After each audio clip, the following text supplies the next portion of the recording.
के योग्य बस एक तू खुदा।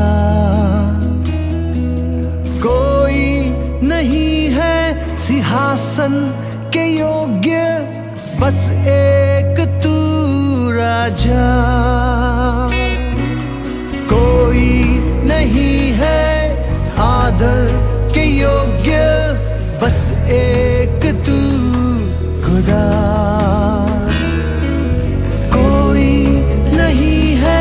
सिंहासन के योग्य बस एक तू राजा।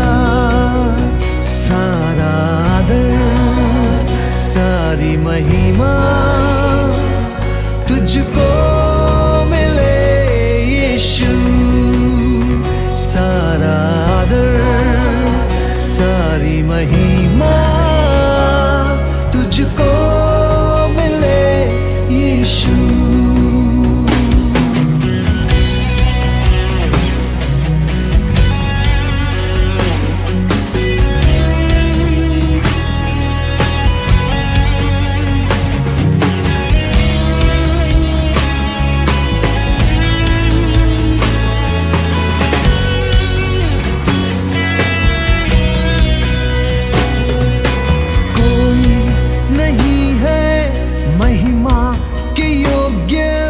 बस एक तू यहोवा। कोई नहीं है वेदात पवित्र बस एक तू मसीहा। कोई नहीं है महिमा के योग्य बस एक तू यहोवा।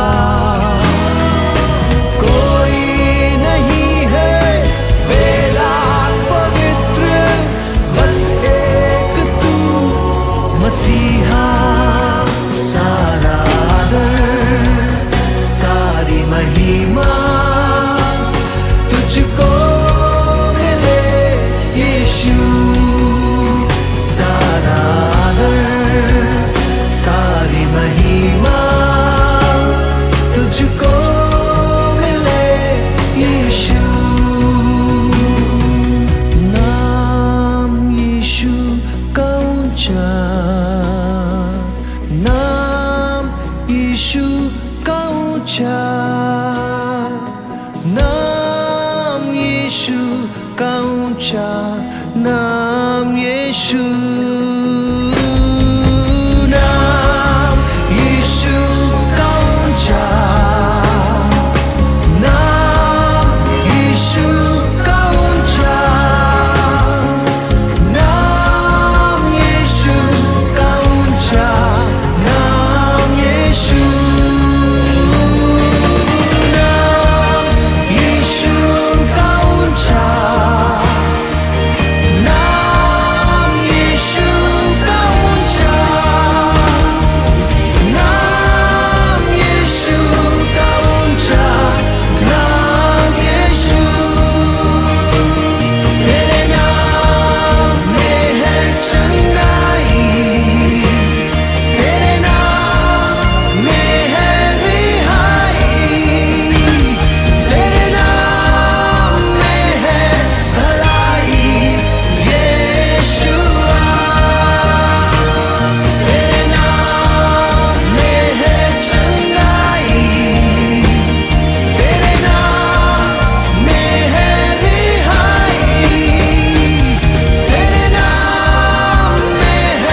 मकसद तू है, मेरे जीने का कारण तू है।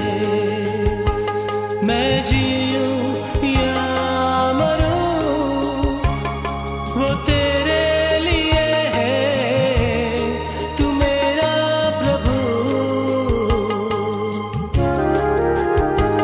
मेरे जीवन का मकसद तू है, मेरे जीने का कारण तू है।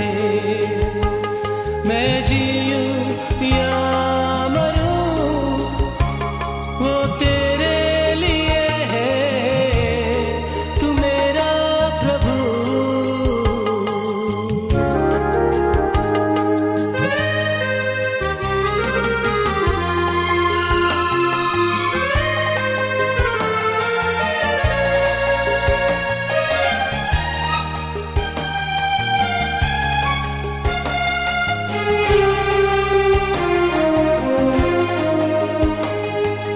पिछला सब भूल कर मैं आगे दौड़ा चलूं, जो मेरे लिए धन था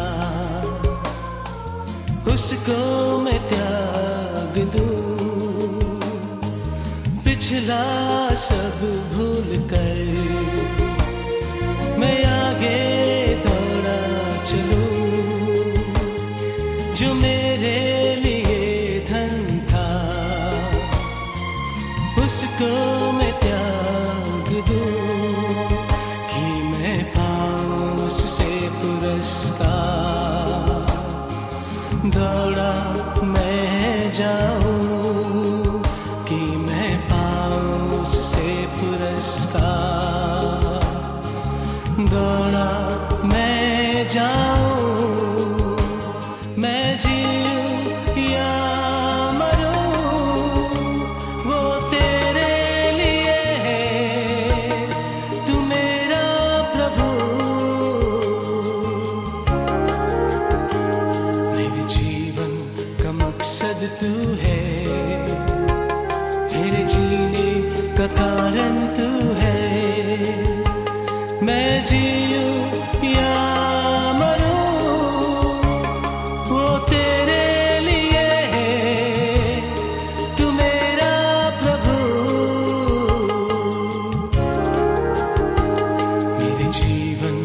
मकसद तू है, मेरे जीने का कारण तू है। मैं जीऊं या मरूं वो तेरे लिए है, तू मेरा प्रभु।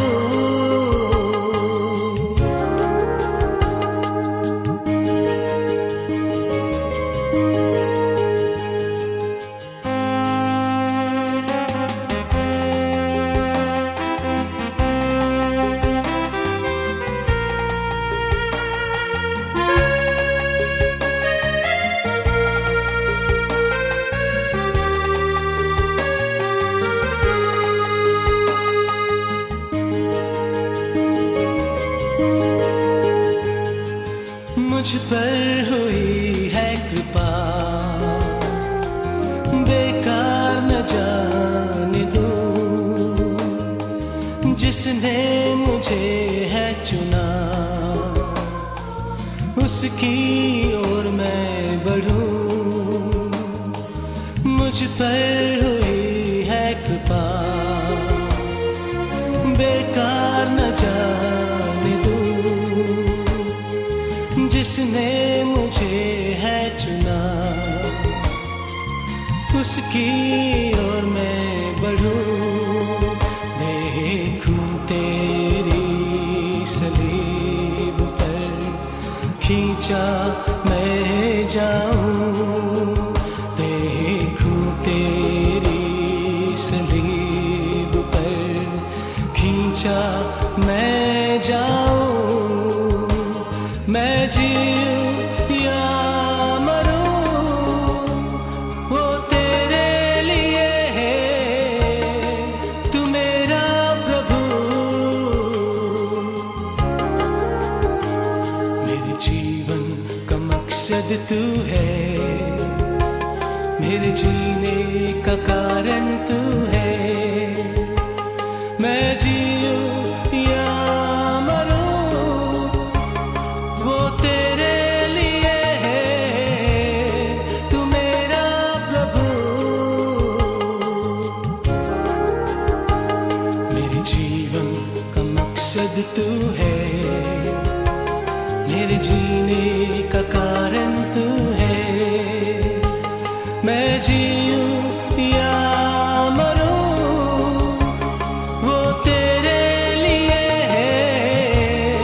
तू मेरा प्रभु, तू मेरा प्रभु, तू मेरा प्रभु।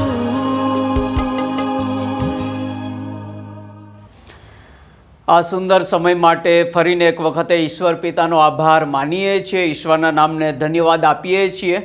ફરીને એક વખતે આ રીતે સાંજે બાઇબલ અભ્યાસ કરવાને માટે આપણે એકત્ર મળી શક્યા છીએ. ખરેખર ઈશ્વર પિતાનો આભાર માનીએ છીએ. હવે થોડા સમયો પછી દુઃખ સહન સપ્તાહનું અઠવાડિયું શરૂ થશે અને પામ સન્ડેથી લઈને ગુડ ફ્રાઈડે અને ઈસ્ટર સન્ડે સુધીની સફર, એ સર્વ બાબતો આપણે એ સમયો દરમિયાન જોવા માગીએ છીએ. પણ અત્યારે આપણે કેટલીક બાબતો જે દુઃખ સહન સપ્તાહને લગતી બાબતો છે અથવા એ સમયના જે સંદેશા છે તે સાંભળવા આપણે આજે માગીએ છીએ. વધસ્તંભ તમને કંઈક કહી રહ્યો છે એ વિષય હેઠળ આજે આપણે આ જોવા માગીએ છીએ કે પ્રભુ ઈસુ ખ્રિસ્તનો વધસ્તંભ આપણને શું કહેવા જઈ રહ્યો છે. તો આવો આપણે પ્રાર્થના સાથે એની શરૂઆત કરીએ. પ્રાર્થના કરીએ. સકળ સૃષ્ટિના સર્જનહાર અમારા પ્રભુ અને અમારા દેવ, આ સુંદર સમય માટે અમે તમારો આભાર માનીએ છીએ અને તમારા નામને ધન્યવાદ આપીએ છીએ. પ્રભુ, જ્યારે અમે તમારા તરફ દ્રષ્ટિ કરીએ છીએ ત્યારે તમારી સ્તુતિ કર્યા વગર અમે રહી શકતા નથી. કારણ કે પ્રભુ, તમે સ્તુતિના યોગ્ય પરમેશ્વર છો, સ્તુતિના વચ્ચે બિરાજમાન એવા ઈશ્વર છો અને સ્વર્ગમાં હજારો લાખો દૂતો પ્રભુ તમારા નામને માન, મહિમા અને ગૌરવ આપતા થાકતા નથી. તેઓ નિરંતર તમારી સ્તુતિ કરે છે, આરાધના કરે છે. માટે અમે તમારી સ્તુતિ કરીએ છીએ, તમારી આરાધના કરીએ છીએ. તમે ઇબ્રાહિમના ઈશ્વર છો, તમે ઈસાહાકના ઈશ્વર છો, તમે યાકૂબના ઈશ્વર છો અને એ જ ઈશ્વર તમે અમને પણ મળ્યા છો. એના માટે પ્રભુ અમે તમારી સ્તુતિ કરીએ છીએ, તમારી આરાધના કરીએ છીએ. પ્રભુ ઈસુ ખ્રિસ્તમાં પ્રભુ તમે પૃથ્વીની મુલાકાત લેનાર ઈશ્વર છો. માટે અમે તમારી સ્તુતિ કરીએ છીએ, તમારી આરાધના કરીએ છીએ. આજે જે જીવંત વચન છે પ્રભુ, એ અમે શીખવા અને સમજવા માગીએ છીએ. ત્યારે તમારા પવિત્ર આત્માની દોરવણી અને માર્ગદર્શન પ્રભુ મુજ અબળ પાત્રને, નિર્બળ પાત્રને પ્રભુ તમે પૂરી પાડો એવી અમારી પ્રાર્થના છે. જેથી કરીને આ વચનો અમે સાંભળીએ, શીખીએ, સમજીએ અને અમારા જીવનમાં પ્રભુ તેને લાગુ કરી શકીએ, અમલીકરણ કરી શકીએ તેમ તમે થવા દો એવી અમારી પ્રાર્થના છે. અમારી પ્રાર્થના પ્રભુ ઈસુ ખ્રિસ્તને લીધે તમે સાંભળો અને માન્ય કરો બાપ. આમીન. તમે મારી સાથે ખોલશો માથીની લખેલી સુવાર્તા, તેનો 27મો અધ્યાય 32થી 44મી કલમ સુધી આપણે વાંચવા માગીએ છીએ. માથી લખેલી સુવાર્તા, તેનો 27મો અધ્યાય અને 32મી કલમથી તે લઈને 44મી કલમ સુધી આપણે વાંચીએ તથા સાંભળીએ. ત્યાં પ્રભુનું વચન આપણા માટે આ પ્રમાણે લખવામાં આવ્યું છે. તેઓ બહાર જતા હતા ત્યારે કુરેનનો સિમોન નામે એક જણ તેઓને મળ્યો. તેની પાસે તેઓએ તેમનો વધસ્તંભ પરાણે ઉચકાવી લીધો અને ગલગથા નામે એક જગા, જે ખોપરીની જગા કહેવાય છે, ત્યાં તેઓ પહોંચ્યા. ત્યારે તેઓએ પિત્ત ભેળવેલો સરકો તેમને પીવાને આપ્યો, પણ ચાખ્યા પછી તેમણે તે પીવા ના પાડી. અને તેમને વધસ્તંભે જડ્યા પછી તેઓએ ચીઠ્ઠી નાખીને તેમના વસ્ત્ર અંદરો અંદર વહેંચી લીધા. પછી તેઓએ ત્યાં બેસીને તેમની ચોકી કરી અને તેમના સંબંધીનું લખેલું તહોમતનામું તેમના માથાની ઉપર તેઓએ લગાડ્યું કે ઈસુ જે યહૂદીઓનો રાજા તે એ જ છે. ત્યારે તેઓએ તેમની સાથે 2 ચોરને વધસ્તંભે જડ્યા, એકને તેમની જમણી તરફ ને બીજાને તેમની ડાબી તરફ.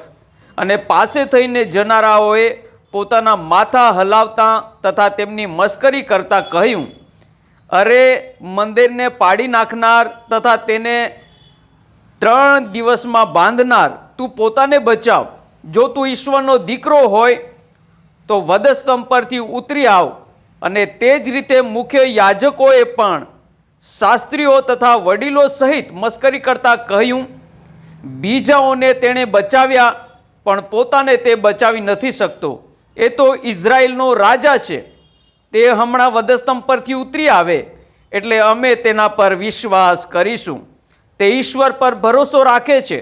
જો તે તેને ચાહતો હોય તો હમણાં તે તેનો છૂટકો કરે, કેમ કે તેણે કહ્યું હતું કે હું ઈશ્વરનો દીકરો છું. અને જે ચોરો તેમની સાથે વધસ્તંભે જડ્યા હતા તેઓ પણ એ જ પ્રમાણે તેમની મસ્કરી કરી. આ પ્રભુનું વચન છે. આમીન. આ વચન આધારે આજે આપણે મનન કરવા માગીએ છીએ. આ વચનની આસપાસ વિચાર કરવા માગીએ છીએ. વધસ્તંભ તમને કંઈક કહી રહ્યો છે, એ વિષય હેઠળ આજે આપણે શીખવા માગીએ છીએ. વધસ્તંભની સજા એ બહુ જ ભયંકર, કારમી અને વેદના આપનારી એવી સજા હતી. એ વધસ્તંભ સંબંધી આપણે સર્વ જાણીએ છીએ. ગુલામો, બંડખોરો કે રીઢા જે ગુનેગાર હોય એવા ગુનેગારોને આ સજા આપવામાં આવતી હતી. એ રોમન સરકાર એવા રીઢા ગુનેગારોને આ સજા ફટકારતી હતી. વધસ્તંભની સજામાં લાકડાના થાંભલે ગુનેગારોને જડવામાં આવતા હતા. હાથો પગોની અંદર ખીલા મારવામાં આવતા હતા. એ પ્રકારે તેમને જોડી દેવામાં આવતા હતા. તે આપણે જોઈએ છીએ. આ વધસ્તંભની સજા એટલી બધી ઘાતકી અને ક્રૂર હતી કે જ્યારે આ ગુનેગારોને એના પર જડવામાં આવતા ત્યારે લગભગ 4 થી 5 દિવસ સતત રીબાઈને તેઓ મૃત્યુ પામતા હતા. તેઓ મૃત્યુને ઝંખતા હતા. તેઓ એવી ઈચ્છા રાખતા હતા કે તેમને જલ્દીથી મૃત્યુ આવી જાય, પણ મૃત્યુ જલ્દીથી આવે નહીં. 4-5 દિવસ સતત રીબાઈને તેઓનું મૃત્યુ થતું. એવી કારમી એ શિક્ષા હતી, એ સજા હતી. વધસ્તંભની સજા બહુ જ ઘાતકી અને ક્રૂર અને ભયંકર હતી. તે આપણે જોઈએ છીએ. અને વધસ્તંભ પર જ્યારે એમને લટકાવી દેવામાં આવે અને જરા પણ તેઓ હલનચલન કરે તો પારાવાર વેદના, પુષ્કળ દુઃખ તેમને થતું હતું. તે આપણે જોઈ શકીએ છીએ. અને જ્યાં ઘા વાગ્યા હોય ત્યાં માખીઓ ગણગણે, માખીઓ બેસે, તમને હેરાન કરે, પરેશાન કરે. અને એટલો બધો જુલમથી ભરેલી એ શિક્ષા હતી કે એનાથી ઘણા બધા લોકો ચિલ્લાઈ ઉઠતા હતા, બૂમ પાડી ઉઠતા હતા, પ્રભુ તું અમને લઈ લે. એટલી બધી જુલમથી ભરેલી એ શિક્ષા હતી. પુષ્કળ વેદના થતી, પુષ્કળ દુખાવો પડતો, શ્વાસ લેવાની તકલીફ પડતી, શરીરની અંદર લોહીની ઉણપ સર્જાઈ જતી, લોહી માથે પહોંચે નહીં, શરીરના અવયવો કામ કરતા બંધ થઈ જાય. પારાવાર વેદનામાંથી માણસ પસાર થતો હતો. તે આપણે જોઈ શકીએ છીએ. વાલાઓ, આ ક્રૂસની જે સજા છે, આ વધસ્તંભની જે સજા છે, એની શરૂઆત ક્યાંથી થઈ તો એ ઇતિહાસ આ પ્રમાણે છે. આ ક્રૂસની સજા ઈરાનમાંથી શરૂ થઈ હતી. તેમનો જે ઈશ્વર હતો, જે ઈશ્વરને તેઓ આરાધના કરતા હતા, ભક્તિ કરતા હતા, ઈરાનીઓના માનવા પ્રમાણે એમનો ઈશ્વર એ પવિત્ર ઈશ્વર હતો.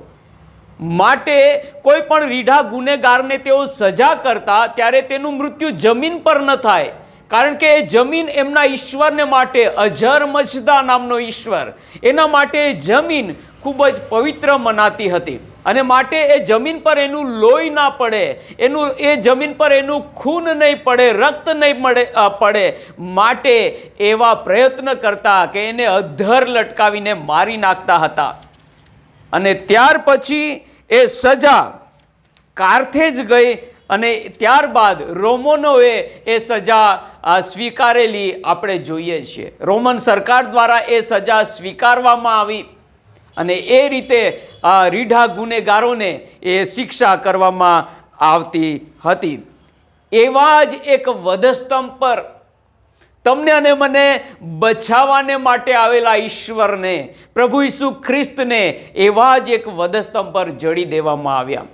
જે લોકોને માટે પ્રભુ ઈસુ ખ્રિસ્ત આવ્યા હતા, જે લોકો મસીહાની રાહ જોતા હતા કે મસીહા ક્યારે આવે, ક્યારે અમારો ઉદ્ધાર થાય, આ જુલ્મી સરકારથી કોણ અમને બચાવશે અને ક્યારે મસીહા આવે. અને જ્યારે મસીહા આવ્યો ત્યારે તેમની આંખો આંધળી થઈ ચૂકી હતી કે જેથી કરીને તેઓ એ ઈશ્વરને ઓળખી જ ના શક્યા, એ પ્રભુ ઈસુ ખ્રિસ્તને એ ઓળખી ના શક્યા, જેમને ઉગારવાને માટે આવ્યા, જેમને બચાવવાને માટે આવ્યા. એવા ઈશ્વરને, એવા પ્રભુ ઈસુ ખ્રિસ્તને, એ મસીહને તેઓ ઓળખી ના શક્યા. કારણ કે જે પ્રભુ ઈસુ ખ્રિસ્ત સંબંધી અથવા મસીહા સંબંધી તેમની જે વિચારો હતા, તેમની જે ઈચ્છાઓ હતી, તેમણે જે રીતે પ્રભુ ઈસુ ખ્રિસ્ત વિશે અથવા તો એ મસીહા વિશે જે વિચારો કર્યા હતા, તે વિચારો પ્રમાણે અથવા એ સમજણ પ્રમાણેનો રાજા એ પ્રભુ ઈસુ ખ્રિસ્તને જોઈ શક્યા નહીં. એ સલ્તનત ચલાવતા રાજાની રાહ જોતા હતા, જ્યારે મસીહ એ શાંતિના રાજા હતા, શાંતિના ચાહક હતા. એ આપણે જોઈ શકીએ છીએ. અને એમને ઓળખવામાં આ યહૂદીઓએ, શાસ્ત્રીઓએ, ફરોશીઓએ ભૂલ ખાધી, થાપ ખાધી અને એ બચાવનાર રાજાને જ વધસ્તંભ પર જડી દેવામાં આવેલા આપણે જોઈ શકીએ છીએ. અને ચારે સુવાર્તામાં એનું વર્ણન આબેહૂબ રીતે કરવામાં આવ્યું છે. વિગતવાર અને વિસ્તારથી એનું વર્ણન કરવામાં આવ્યું છે. પ્રભુ ઈસુ ખ્રિસ્તે કઈ રીતે દુઃખ સહ્યું, કઈ રીતે યાતના વેઠી, કઈ રીતે એમને મારવામાં આવ્યા, કઈ રીતે એમના માથા પર કાંટાનો મુંગટ પહેરાવવામાં આવ્યો, 39 ફટકા એમના શરીર પર મારવામાં આવ્યા, થૂંકવામાં આવ્યું, મુક્કીઓ મારવામાં આવ્યું, કેટલું બધું સહન કર્યું તે આપણે બાઇબલમાં વાંચીએ છીએ અને ચારે સુવાર્તાઓ એની નોંધ લે છે. વહાલાઓ, મૂસાએ રાનમાં જે સર્પ ઊભો કર્યો હતો તેના વિશે આપણે ગણના 21મો અધ્યાય અને 1 થી 9 કલમની અંદર એ જોઈએ છે. પ્રભુ ઈસુના વધસ્તંભ પર લટકવાની પૂર્વ છાયારૂપ એ હતો એવું બાઇબલ આપણને જણાવે છે. યોહાનની લખેલી સુવાર્તા તેનો 3 અધ્યાય અને 14મી કલમની અંદર પ્રભુ ઈસુ ખ્રિસ્ત કહે છે કે મારે વધસ્તંભ પર લટકવાની જરૂર છે. જે રીતે રાનમાં મૂસાને ઊંચો કરવામાં આવ્યો હતો, એવી રીતે મને ઊંચો કરવામાં આવશે અને હું લોકોને મારા તરફ આકર્ષિત કરીશ, મારા તરફ ધ્યાન કેન્દ્રિત કરીશ. એ પ્રભુનું વચન છે. વહાલાઓ, પ્રભુ ઈસુ ખ્રિસ્તને કાલવારીની ટેકરી પર વધસ્તંભે જડવામાં આવ્યા. એમની આજુબાજુની અંદર 2 લૂંટારાઓને, 2 ચોરોને પણ લટકાવવામાં આવ્યા હતા. તે આપણે જોઈએ છે. દૂરથી જોઈએ તો આ ત્રણેય વધસ્તંભ એક સરખા લાગતા હતા, લાકડાના બનેલા હતા. ત્રણેય વધસ્તંભ પર 3 વ્યક્તિઓને લટકાવવામાં આવ્યા હતા. એક સમજણ પ્રમાણે જોઈએ તો સરખા લાગતા હતા, પણ વહાલાઓ, જ્યારે આપણે એ ગંભીરતાથી એને વિચારીએ છીએ તો ત્રણેય વધસ્તંભ તમને અને મને કંઈક કહી રહ્યા છે, કંઈક શીખવી રહ્યા છે, કંઈક સમજણ આપી રહ્યા છે. સરખા લાગતા આ વધસ્તંભ જુદા છે, અલગ છે, તે અભ્યાસ કરતા જણાય આવે છે. વહાલાઓ, પહેલો જે વધસ્તંભ છે એ બંડખોરીનો વધસ્તંભ છે. એના પર સતત બંડ પોકારવામાં આવેલું હતું તે આપણે જોઈએ છીએ. જ્યારે બીજો વધસ્તંભ એ પશ્ચાતાપનો વધસ્તંભ છે અને ત્રીજો વધસ્તંભ એ ઉદ્ધારનો વધસ્તંભ છે, મુક્તિનો વધસ્તંભ છે, છુટકારાનો વધસ્તંભ છે, તારણનો વધસ્તંભ છે. તે આપણે જોઈ શકીએ છીએ. તો આવો વારાફરતી આપણે આ ત્રણેય બાબતોને આવરી લેવાને માટે પ્રયત્ન કરીએ, આ ત્રણેય બાબતો પર વિચાર કરવાનો પ્રયત્ન કરીએ. પહેલો વધસ્તંભ બંડખોરીનો વધસ્તંભ હતો તે આપણે જોઈએ છીએ. પ્રભુ ઈસુ ખ્રિસ્તની આજુબાજુની અંદર જે ચોરો લટકાવવામાં આવ્યા હતા તેમાંનો એક ચોર મૃત્યુની આ ગંભીર પડે, અત્યારે મૃત્યુ થવાની એની શક્યતાઓ છે, વધસ્તંભ પર છે. એ કારમી વેદના વેઠતા વેઠતા પણ ઈશુની મસ્કરી કરવાથી એ ચૂકતો નથી, ઈશુની નિંદા કરવાથી એ ચૂકતો નથી. કેટલો અભાગો એ માણસ કહેવાય જેની પાસે પ્રભુ ઈસુ ખ્રિસ્ત છે, જે આકાશ અને પૃથ્વીને બનાવનાર ઈશ્વર છે, જે એના આત્માનું રક્ષણ કરી શકે છે. એવા વ્યક્તિને એ ઘોર નિંદા કરે છે, અપમાન કરે છે. ત્યાં આપણે જોઈએ છે આ લૂંટારો પોતાના પાપમાં જ મૃત્યુ પામ્યો. પાપની ક્ષમા કરનાર વ્યક્તિ એની બાજુમાં છે, છતાં પણ એ માફી માગવાના બદલે પ્રભુ ઈસુ ખ્રિસ્તની નિંદા, પ્રભુ ઈસુ ખ્રિસ્તની મસ્કરી કરતો આપણે જોઈએ છે. બાઇબલ કહે છે જે જીવ પાપ કરે છે તે જીવ પાપમાં જ મૃત્યુ પામશે. સઘળાએ પાપ કર્યું છે અને દેવના મહિમા વિશે સઘળા અધૂરા છે. કોઈ પણ વ્યક્તિ ન્યાયી નથી, એક પણ વ્યક્તિ ન્યાયી નથી. તે તમારે અને મારે સમજવાની જરૂર છે. અને આપણા પાપીઓ માટે જ પ્રભુ ઈસુ ખ્રિસ્ત આ દુનિયામાં આવ્યા હતા. આ લૂંટારા માટે પણ આવ્યા હતા. પણ આ લૂંટારો જે રીતે લોકો પ્રભુ ઈસુ ખ્રિસ્તને ના ઓળખી શક્યા, લોકોના રંગમાં એ રંગાઈને પ્રભુ ઈસુ ખ્રિસ્તનું અપમાન કરે છે.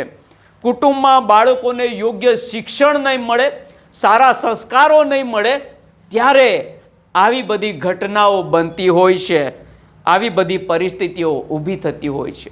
માટે નાનપણથી જ આપણા બાળકોને યોગ્ય શિક્ષણ પ્રાપ્ત થાય, સારી કેળવણી અને દોરવણી પ્રાપ્ત થાય, સારા સંસ્કારો પ્રાપ્ત થાય, તે માટે પરિવારોએ ખાસ કાળજી લેવાની જરૂર છે. વાલાઓ, કાળજી લેવાની જરૂર છે. ખરાબ સોબત, ખરાબ સંગતિ આપણા સદાચારણને બગાડે છે, સદાચારણને બગાડે છે. તે તમારે અને મારે યાદ રાખવાની જરૂર છે. એ એક રીડો ગુનેગાર બની ચૂક્યો હતો, એક મોટો ગુનેગાર બની ચૂક્યો હતો. એણે કરેલા કૃત્યને લીધે એને જરાય અફસોસ નથી, રંજ નથી, દુઃખ નથી. તે આપણે જોઈએ છીએ. જરાય વસવસો નહીં. આટલું બધું હવે મૃત્યુની નજીક છે, છતાં પસ્તાવો કરવાની તો વાત જ દૂર છે. એણે જે જે કૃત્યો કર્યા છે ભૂતકાળની અંદર, અતીતમાં, એનો એને કોઈ પસ્તાવો નથી, કોઈ જ દુઃખ નથી, કોઈ જ વસવસો નથી. એવા પ્રકારનો આ રીઢો ગુનેગાર બની ગયેલો આપણે જોઈએ છીએ. ઈસુનું નવાઈ લાગે એ પ્રકારનું વર્તન, માફી આપતું મન, જે લોકો એને વધસ્તંભે જડી દીધા છે, એ રોમન સરકારના સૈનિકોને, એ શાસ્ત્રી ફરોશીઓ યહૂદીઓને પ્રભુ ઈસુ ખ્રિસ્ત માફી આપે છે. માફીની ભાવના ત્યાં જોઈ શકાય છે. દુઃખ સહન કરી રહ્યા છે. નમ્રતા, ઈસુનો શાંત સ્વભાવ પણ એ માણસના જીવન પર બહુ જ અસર પાડી શક્યું નહીં. કારણ કે એણે પોતાના મૂળ પાપની અંદર એટલા બધા ફસાવી દીધા હતા. એ પાપની અંદર પોતાના જીવનને એટલું બધું અંદર ખૂંપી દીધું હતું કે પ્રભુ ઈસુ ખ્રિસ્તના પવિત્રતાના પ્રકાશમાં પણ એ પોતાને જોઈ શક્યો નહીં કે એ પાપી વ્યક્તિ છે. પૂર્ણ કડવાશથી એ પ્રભુ ઈસુ ખ્રિસ્તને નિંદા કરે છે. શું તું ખ્રિસ્ત નથી? જો તું ખ્રિસ્ત છે તો અમને બચાવ અને પોતે પણ બચી જા. કેટલો ઘોર નિંદા, અપમાન કરતો આપણે જોઈ શકીએ છીએ. મૃત્યુ નજીક હોવા છતાં પણ એ નરકનો રસ્તો પકડી લે છે. પ્રભુ ઈસુ ખ્રિસ્ત પોતે માર્ગ, સત્ય અને જીવન છે. એટલે બધે જીવનની નજીક હોવા છતાં એ મૃત્યુને પસંદ કરે છે. આજે પણ વહાલાઓ, આપણે ગંભીર ભૂલો કરીએ છીએ. પ્રભુએ પસંદગી આપી છે, ક્યાં તો તમે જીવન પસંદ કરો, ક્યાં તો તમે મૃત્યુને પસંદ કરો, નાશને પસંદ કરો. આદમ હવા એ પસંદગી કરવામાં ચૂકી ગયા અને આપણે પણ ઘણી વખતે ચૂકી જઈએ છીએ. જીવનના બદલે મૃત્યુને પસંદ કરતા હોઈએ છીએ, જે દુઃખજનક છે અને કડવી વાસ્તવિકતા છે, જેનો તમે અને હું નકાર કરી શકીએ તેમ નથી. પ્રભુ પાસે હોવા છતાં અનંતકાળને માટે પ્રભુથી દૂર થઈ ગયો. આટલે નજીક, બાજુમાં જ છે, ખાલી એક વિનંતી એને સ્વર્ગની અંદર લઈ જઈ શકતી હતી, પણ ના, એણે તો મૃત્યુને પસંદ કર્યું, એણે નર્કને પસંદ કર્યું. તે આપણે જોઈ શકીએ છીએ. બંડખોરીવાળો જે ક્રોસનો ગુનેગાર પોતાના ક્રોસને રાજમુંગટમાં ફેરવી શક્યો હોત, પણ એ પોતાને મળેલી મહાન તકને, એ મોકાને એ ગુમાવી દેશે. તે આપણે જોઈ શકીએ છીએ. આજે પણ એવા માણસો છે, તેમનો પણ એક ક્રોસ હોય છે. આપણી પાસે દરેક પાસે પોતપોતાનો વધસ્તંભ છે. એ વધસ્તંભ ઉચકીને તમારે અને મારે ચાલવાનું છે. પણ ઘણી વખતે એમના ક્રોસને બંડખોરીનો ક્રોસ બનાવી દે છે. જે પેલા લૂંટારાની જેમ આપણે પણ આપણા ક્રોસને બંડખોરીનો વધસ્તંભ બનાવી દઈએ છીએ. સજા, દુઃખો, બીમારી, માંદગી, અન્યાય થયો હોય, એ બધામાંથી ફરવાની જરૂર છે. એ બધાની વચ્ચે આપણે પસ્તાવો કરવાની જરૂર છે, ભલાઈના માર્ગે વળવાની જરૂર છે. તેમ ન થતાં આપણે ઉલટા પાપમાં પડતા જઈએ છીએ. અને એ લૂંટારો સદાને માટે અનંતકાળી એ જીવન ખોઈ બેસે છે. મૃત્યુના માર્ગે ચાલ્યો જાય છે, નર્કના માર્ગે ચાલ્યો જાય છે. એ બંડખોરીનો વધસ્તંભ એ નાશમાં લઈ જતો વધસ્તંભ છે. બીજા એક પ્રકારનો વધસ્તંભ ત્યાં આપણે નિહાળીએ છીએ, જોઈએ છે. એ તો પશ્ચાતાપનો વધસ્તંભ છે. એ પશ્ચાતાપનો વધસ્તંભ છે. એ પશ્ચાતાપના વધસ્તંભ પર જે જોડાયેલો હતો, એ વ્યક્તિ કઈ રીતે ગુનેગાર બની ગયો હશે, આપણે જાણતા નથી. એક સારો વ્યક્તિ જણાઈ આવે છે. સાચા માણસ સાથે ન્યાયથી કઈ રીતે વર્તવું એને કોણે શીખવાડ્યું હશે ખબર નહીં, પણ એ ખૂબ જ ન્યાયથી, પ્રેમથી વર્તી રહ્યો છે.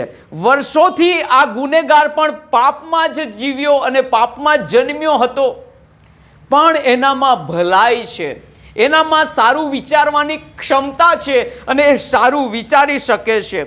પાપ અને ગુનાખોરીના મૂળ ઊંડે સુધી એના પણ ઉતરેલા હતા. જે રીતે પેલા બંડખોરીના વધસ્તંભ પર જોડાયેલો ચોર, એના જે મૂળ હતા એ ઊંડે સુધી ઉતરેલા હતા. આવું જ કંઈક આનું પણ હતું, પણ આનું વલણ, આનું જીવન એ કંઈક અલગ હતું. તે પણ ત્યાં આપણે જોઈ શકીએ છીએ.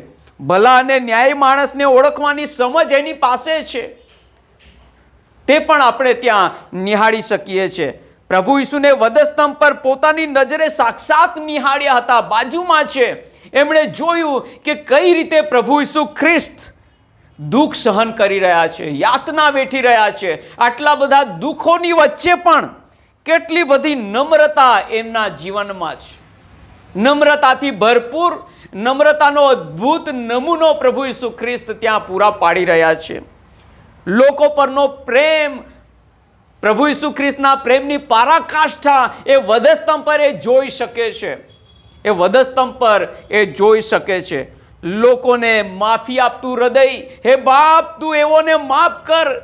કેવા લોકો છે એ જેણે એમને માર્યા છે, તરછોડી દીધા છે, ત્યાગી દીધા છે, અપમાન, નિંદા, મસ્કરી કર્યું છે, વધસ્તંભ પર જડી દેવામાં આવ્યા છે, ખીલાઓ મારવામાં આવ્યા છે, માથે મુગટ પહેરાવી દેવામાં આવ્યો છે. એવા લોકો માટે પ્રભુ વકીલ બનીને પ્રભુ ઈસુ ખ્રિસ્ત પિતાને પ્રાર્થના કરે છે, પ્રભુ હે બાપ તું એઓને માફ કર.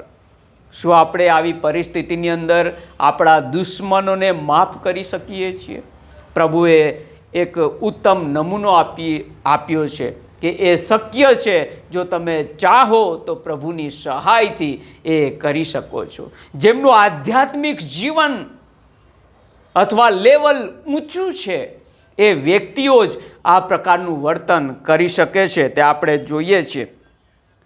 વહાલાઓ, પ્રભુ ઈસુ ખ્રિસ્તના જીવન, એમનું કાર્ય એમણે જે વધસ્તંભ પરથી બોલેલા 7 વચનો એ બધું જોઈને એના જીવન પર ઊંડી અસર ઉપજેલી આપણે જોઈ શકીએ છીએ. ઈસુ વિશે કદાચ એણે સાંભળ્યું હશે, કઈ રીતે એમણે લોકોની સેવા કરી છે તે પણ એ લૂંટારો કદાચ ને જાણતો હશે. એને ખબર હશે પોતે પાપી હોવાની કબૂલાત કરે છે. કબૂલાત ખૂબ અગત્યની છે. એ પોતે કબૂલ કરે છે કે એ પાપી છે. પોતાના પાપ સંબંધી એ સભાન બને છે. એને ખબર છે કે મેં પાપ કર્યું છે, ગુનો કર્યો છે, અને આ ગુનાનો પોટલો લઈને એ કદી ઈશ્વરના રાજ્યમાં જઈ શકવાનો નથી. એ પણ એને ખબર છે. અને ભૂંડો હોવા છતાં એક વખતે ઈશ્વરનો ડર તો રાખે છે. વહાલાઓ, તમને શું ખબર છે? આપણે સર્વ ઈશ્વરના સીસીટીવી કેમેરાની નજરમાં છીએ. જે પણ નાનું મોટું પાપ કરીએ છીએ એ લખાઈ જાય છે. એ ઈશ્વર એની નોંધ લે છે. ઈશ્વરથી કોઈ પણ પાપ છુપાયેલું નથી. આ લૂંટારો જાણે છે, પોતાના પાપ સંબંધી સભાન બનેલો આપણે જોઈ શકીએ છીએ. ઈશુને વિનંતી કરે છે.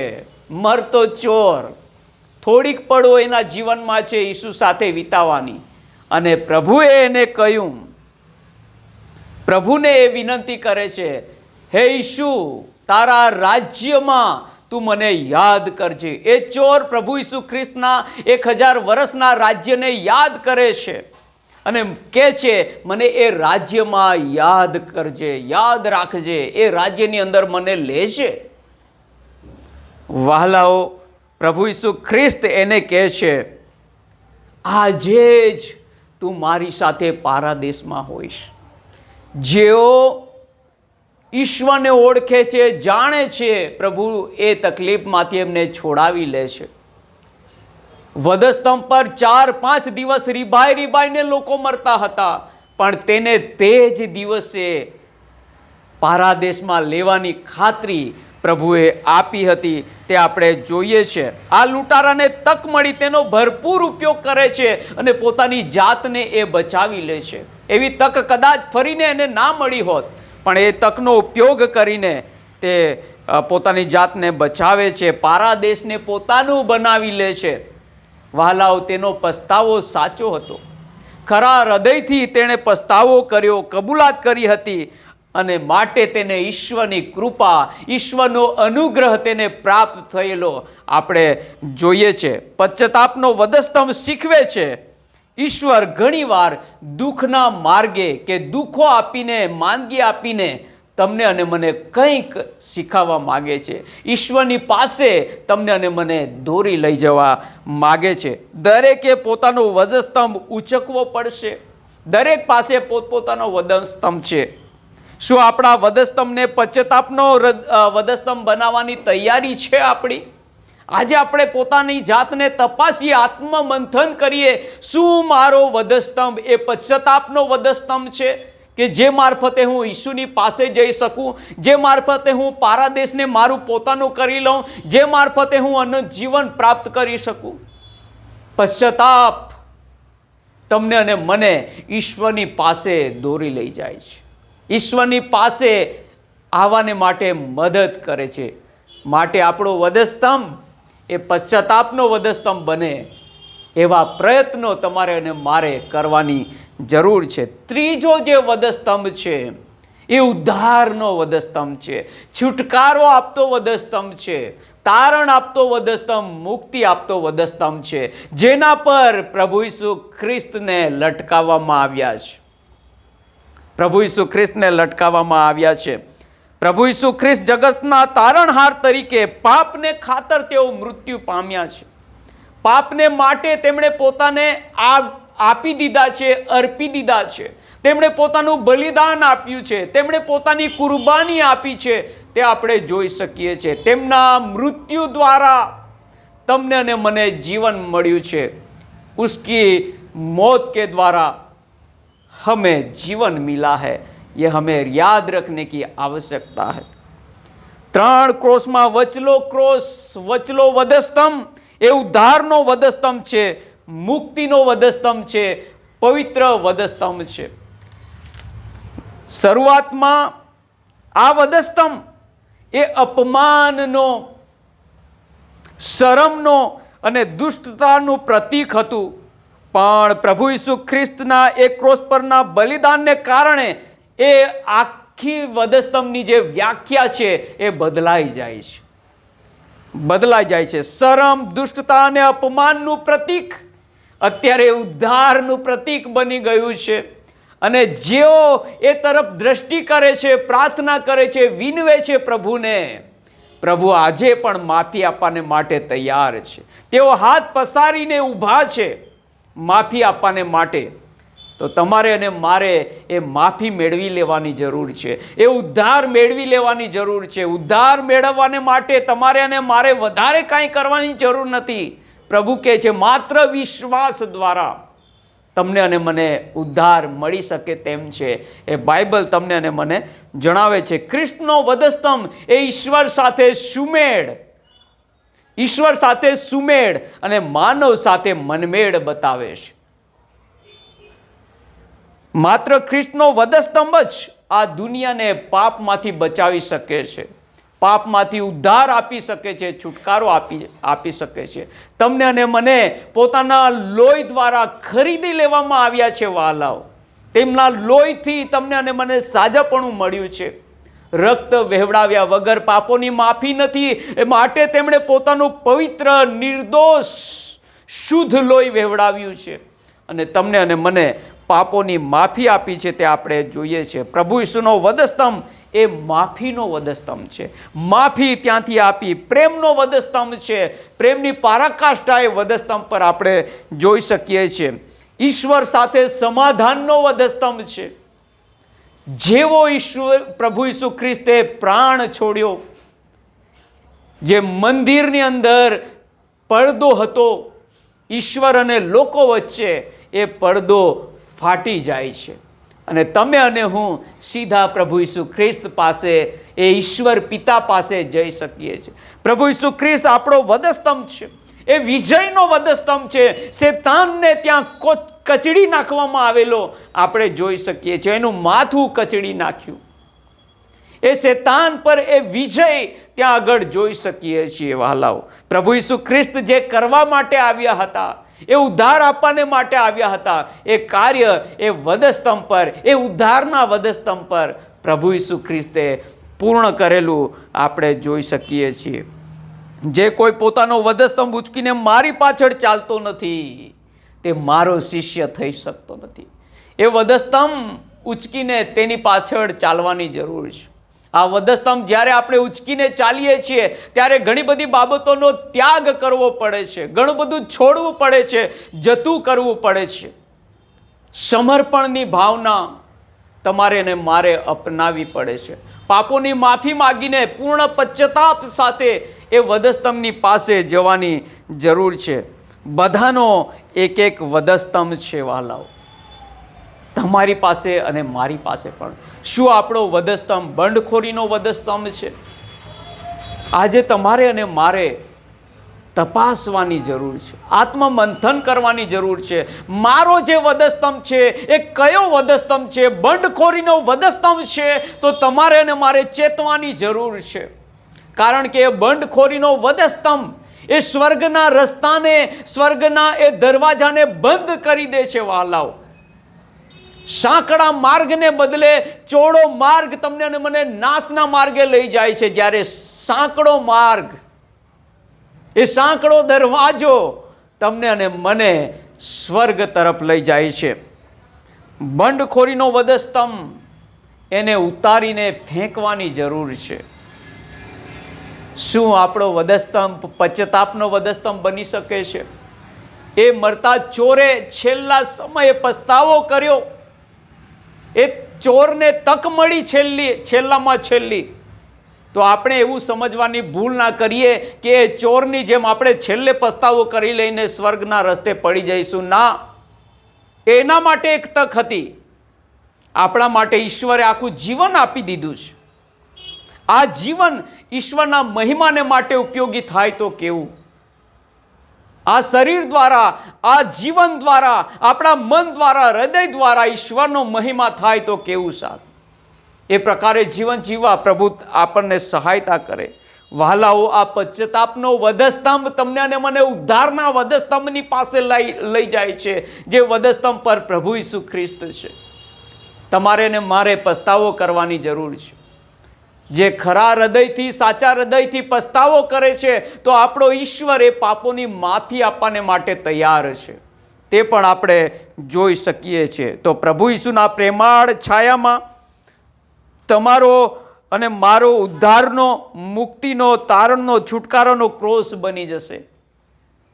આપણા વધસ્તંભને પશ્ચાતાપનો વધસ્તંભ બનાવવાની જરૂર છે. પ્રભુ તેમ કરતાં સહાય કરે. એવી કઈ બાબતો છે જે તમને અને મને પ્રભુની પાસે જતા રોકી રાખે છે?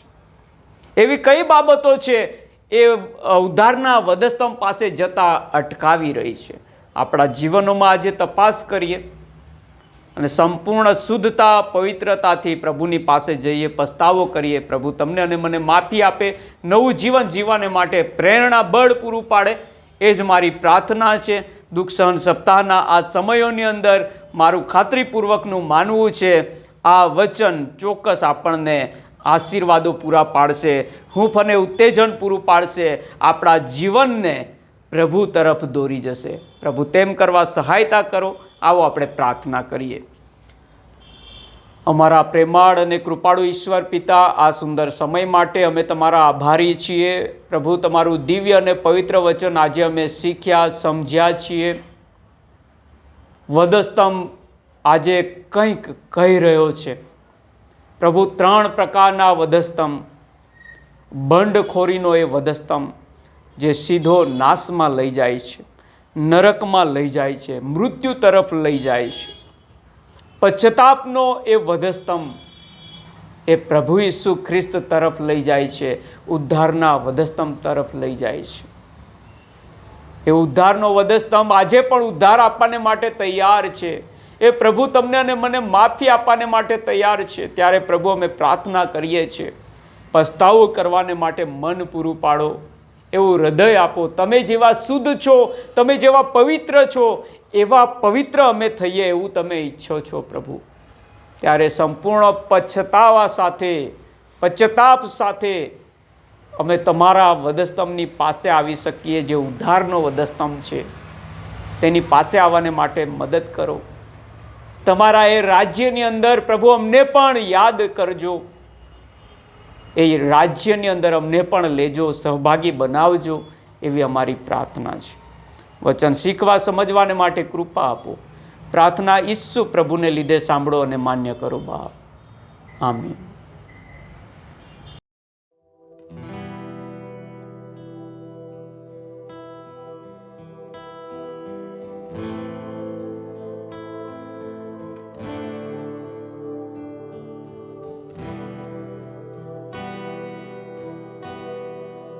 तू मेरा शरण स्थान, तू मेरा गढ़ है,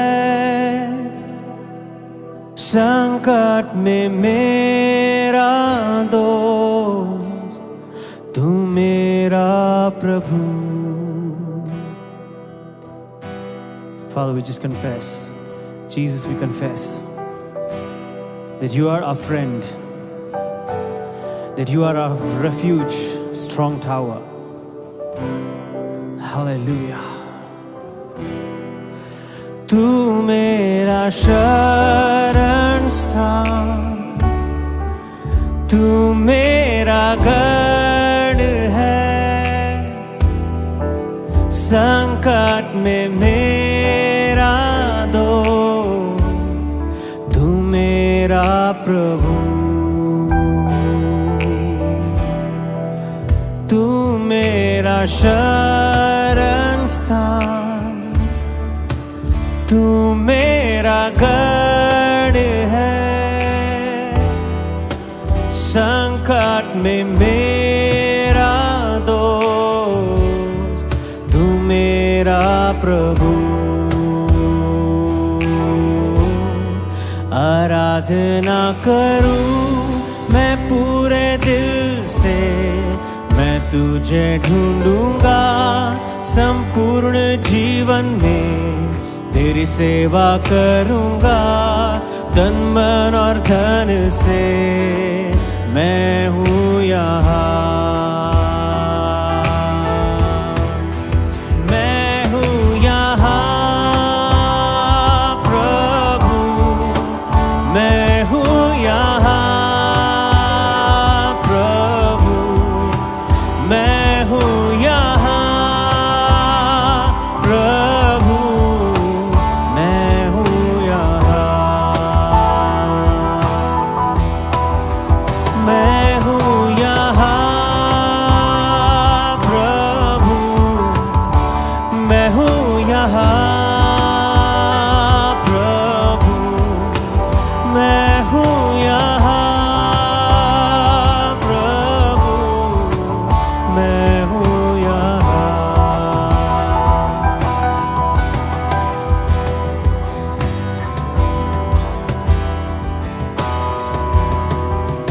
उद्धारक मेरा तू,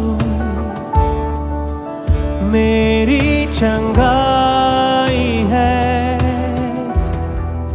संकट में सामर्थ है, तू मेरा प्रभु। सच है, सच है। उद्धारक मेरा तू, तू मेरी चंगाई है, संकट में सामर्थ है, तू मेरा प्रभु। आराधना करूं मैं पूरे दिल से, मैं तुझे ढूंढूंगा, संपूर्ण जीवन में तेरी सेवा करूंगा। तन मन और धन से मैं हूँ यहाँ, मैं हूँ यहाँ प्रभु, मैं हूँ यहाँ प्रभु, मैं हूँ यहाँ प्रभु, मैं हूँ यहाँ। आराधना करूं मैं पूरे दिल से, मैं तुझे ढूंढूंगा, संपूर्ण जीवन में तेरी सेवा करूंगा। तन मन और धन से मैं हूँ यहाँ, मैं हूँ यहाँ प्रभु, मैं हूँ यहाँ प्रभु, मैं हूँ यहाँ प्रभु, मैं हूँ यहाँ, मैं हूँ यहाँ, मैं हूँ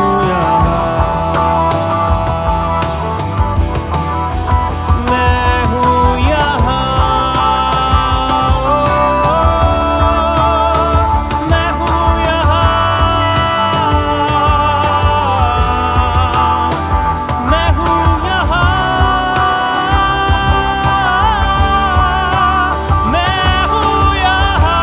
मैं हूँ यहाँ,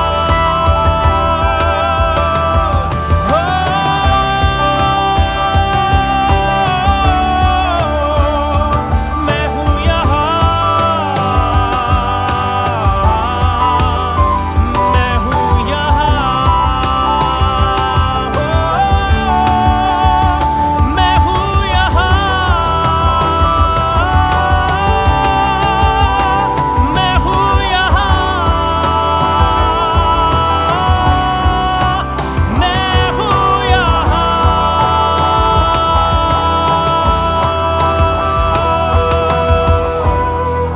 आराधना करूं मैं तुझे ढूंढूंगा, तेरी सेवा करूंगा। इसलिए प्रभु मैं हूँ यहाँ।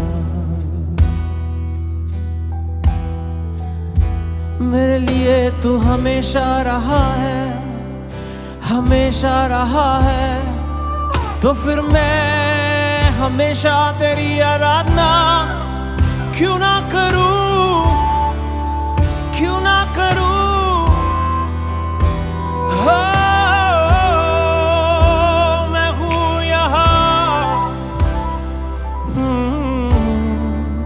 मैं हूँ यहाँ, मैं हूँ यहाँ, मैं हूँ यहाँ।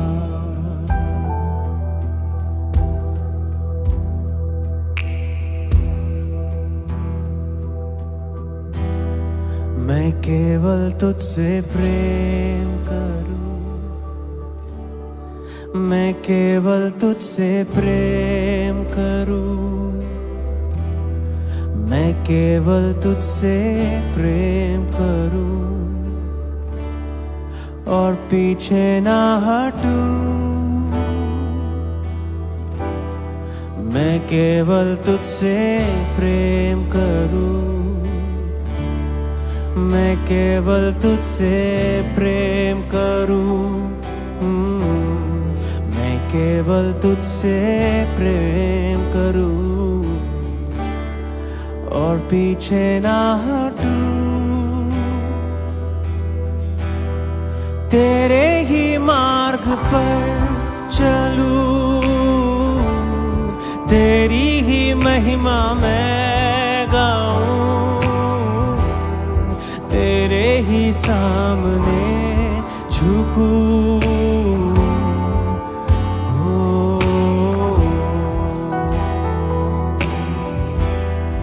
मैं केवल तुझसे प्रेम करूं, मैं केवल तुझसे प्रेम करूं यीशु।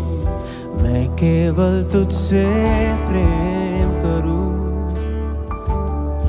और पीछे ना हटूं। तेरे ही मार्ग पर चलूं, तेरी ही महिमा मैं गाऊं, तेरे ही सामने झुकूं और पीछे ना हटूं।